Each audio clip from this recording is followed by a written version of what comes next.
ఈ సోషల్ మీడియాలో కొన్ని న్యూస్ ఛానల్స్లో ఇలాగా కాకినాడలో సిటీలో కానీ పిఠాపురంలో కానీ కౌంటింగ్ డే రోజు గొడవ జరగడానికి గర్జన జరగడానికైనా ఛాన్సెస్ ఉన్నట్టు వాళ్ళు కొన్ని న్యూసెస్ వేస్తున్నారు.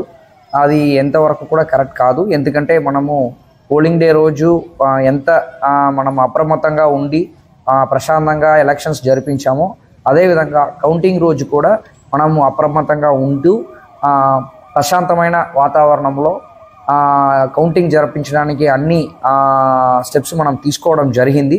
శాంతి భద్రతని నిర్వహిస్తూ అదేవిధంగా ఏ ప్రజలకి ఇబ్బంది లేకుండా కౌంటింగ్ అనేది చేయడానికైనా అన్ని మెషర్స్ తీసుకోవడం జరిగింది. ఈవెన్ పోలింగ్ డే రోజు కూడా దానికి ముందు ఎంసీసీ ఉన్న రోజుల నుంచి పోలింగ్ డే రోజు వరకు కూడా ఎవరెవరు అవన్య సంఘటనలో పాల్గొన్నారో వాళ్ళందరి పైన కూడా ఆల్రెడీ కేసెస్ నమోదు చేయడం జరిగింది.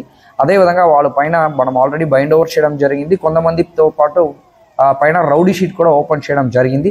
ఈవెన్ కౌంటింగ్ రోజు కూడా ఈ రౌడీ షీట్స్ ఎవరెవరు ఉన్నారో వాళ్ళందరూ కూడా మనము స్టేషన్లో తీసుకొని వచ్చేసి మనం మళ్ళీ ఆ రోజు కూడా 151 CRPC ప్రకారం వాళ్ళని బైండ్ ఓవర్ కూడా చేసేసి మనము పంపించడం అనేది జరుగుతాయి. సో ఈ న్యూస్ ఛానల్స్లో కానీ లేకపోతే సోషల్ మీడియాలో కానీ వస్తున్న ఈ విషయం అనేది ఇంటెలిజెన్స్ బేస్ చేసుకుని ఆ రోజు గొడవ జరగబోతున్న న్యూస్ అనేది కరెక్ట్ కాదు. అలాంటి న్యూస్ ఎవరు కూడా ప్రజలకి ఇబ్బంది కలుగుతున్న న్యూస్ పరంగా కానీ ఇలాంటి రూమర్ కానీ ఎవరు స్ప్రెడ్ చేయొద్దని చెప్పేసి కాకినాడ జిల్లా పోలీస్ తరపు నుంచి కోరుకుంటున్నాం. Thank you.